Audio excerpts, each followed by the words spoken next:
Pinterest reported quarterly financial results after the markets closed on Thursday, February 6, 2025, and the stock price is jumping by more than 17% on the day after the company announced these fantastic results. Of course, I'm happy about that. I've had Pinterest stock rated as one of my top stocks to buy this year, and I've been reiterating that recommendation all year long in this brief year so far in 2025. So is the stock still a buy? I'll answer that question in this video. I'll also review the company's latest results and the big number that sent the stock price higher, the big reason why the stock price increased. So I'll do all of that. I'll also reiterate and share with you again my discounted cash flow model and valuation for Pinterest stock as to my justification for why I've recommended this as a top stock. So let's jump in. I want to thank the Motley Fool for sponsoring this video.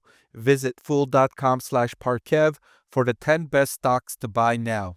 All right, so Pinterest's management team have been thinking about Uber.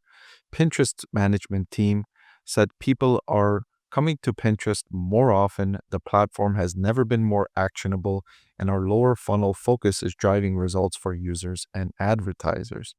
Well, there's a lot of jargon there. Let me simplify what management just said.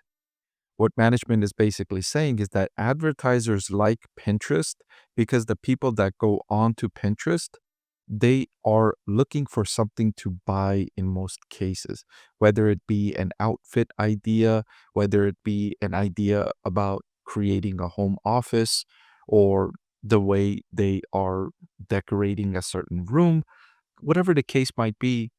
In most times, people are going on to Pinterest with an intent to buy something, And that's important for marketers because that's what marketers are looking for. Customers that are interested in buying things, right? That's the type of people they want to show advertisements to. They're less interested in showing advertisements to people who just want to kill some time between maybe they're on a break at work and they're just, browsing an app for 5 minutes. Marketers are less interested in that because they're still interested, of course. They're always interested in showing you an advertisement, but they're not willing to pay as high a price for a person who's just browsing for a couple of minutes with no real interest in buying anything compared to somebody opening an app who's really thinking about buying something, whether it be an outfit for a party or decorations for a room. They're really more interested in that person because that person's about to buy something.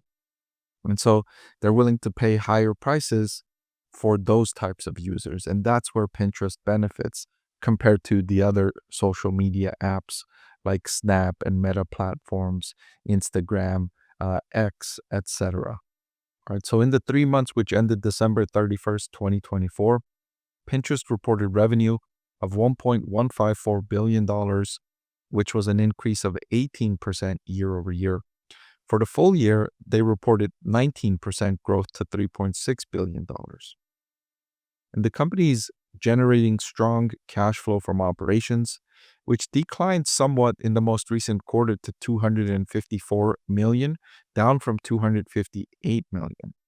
For the full year, however, the company's cash flow from operations jumped by 57% to $964 million.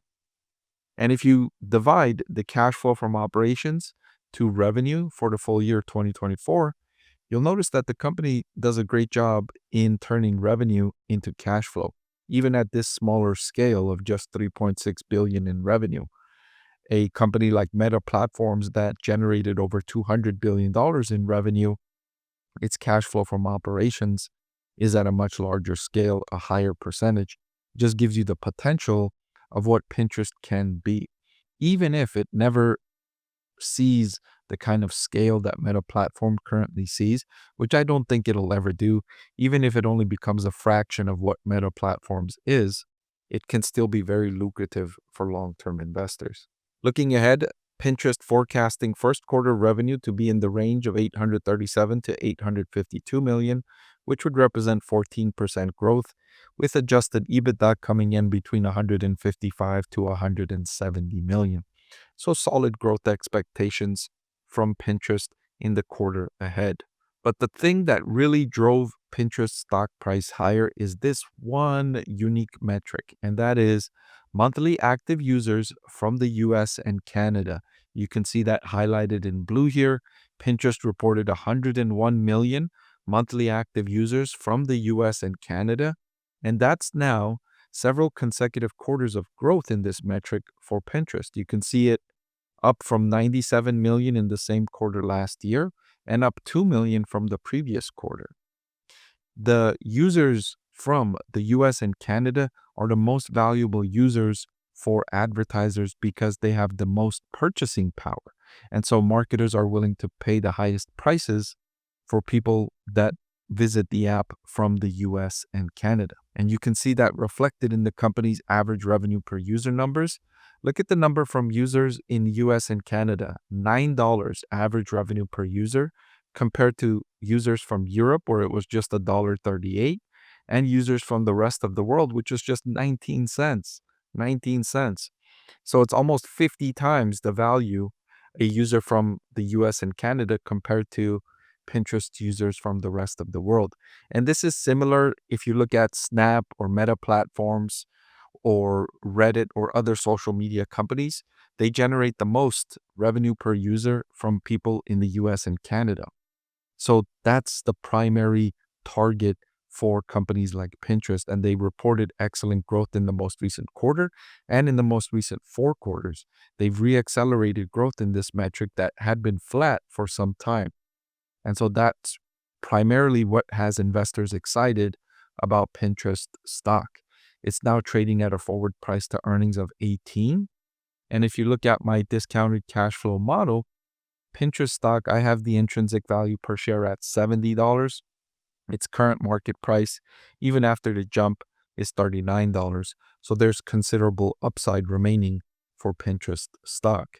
So to answer my question I posed in the beginning of the video, should investors buy Pinterest stock, or is Pinterest stock rated as a buy, hold, or a sell? Well, today, on February 7th, I reiterated my recommendation, which has Pinterest stock rated as one of the top 9 stocks right now that I follow. And I follow over 125, 150 companies. And I have Pinterest rated not only as a buy, but as one of the best values right now out of all of the companies that I have rated as a buy. I reiterated that recommendation today, February 7th, 2025. Before I let you go, let me tell you about the greatest deal on YouTube. With just a click of a button, you can get free financial analysis from a professor with decades of investing experience. So what are you waiting for? Hit that subscribe button, and I'll see you again soon.